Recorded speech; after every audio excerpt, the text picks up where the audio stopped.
السلام عليكم، ازيكم يا حلوين؟ وحشوني جدا جدا من امبارح. بصوا يا جماعه، انا عندي شويه اراده اليومين دول، فقلت اعمل ايه دايت كده يعني. وربنا ييسر يعني. بصوا، انا هعمل النهارده شوربه خضار كده بسيطه خالص. فيها مكونات جميله، كل المكونات بحيث ان انت تاخدي طاقه وتتدفي في الشتاء دوت، وبالمره تعملي دايت. تمام.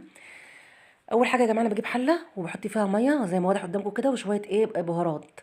ورق لورا، قرفه، فلفل اسمر، حبهان، الكلام ده كله. بصوا الخضار يا جماعه، في كل انواع الخضار: كوسه وبسله وبسله وجزر وطماطم وفلفل، حسب لو الفلفل حامي خلي بالك. الميه بقى تغلى اهو، بنزل كل الخضار اللي انا عاملاه مظبطاه يعني.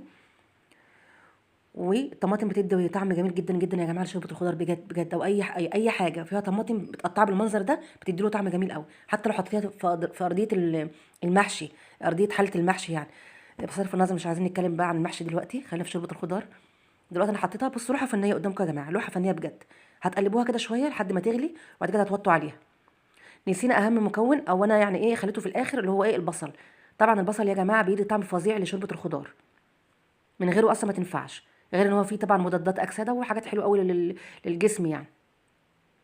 كده قلبتها وخلاص، هي ابتدت تغلي. بصوا يا جماعه، عندك خيار، انت ممكن تحطي مرقه دجاج والكلام ده، بس انا ايه بخاف من مرقه الدجاج قوي والكلام اللي بيطلع عليها والكلام ده، فهحط واحد بس عشان الطعم برضو ما يبقاش ايه وحش قوي. لو ماما بقى اللي بتعمل الشوربه دي هتحطي فيه 15 واحد بجد والله يا جماعه.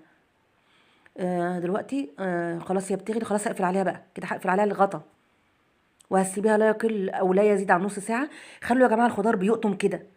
بصوا بصوا المنظر النهائي واللوحه الفنيه. ايه رايكم في الجمال؟ ما تسويهاش قوي يا جماعه، بحيث ان لما تاكلوها تلاقوها بتقطم في بقكم كده، وطعمها حلو ولسه فيها طعم الخضار والكلام ده كله. انما لما بتتهري بيبقى فعلا الطعم مفيش فيها طعم، تحس بتاكلي حاجه مهريه كده ومش حلو. وادي يا جماعه الطبق شكله جميل، وكلته بالهنا والشفا. كان جميل جدا جدا جدا.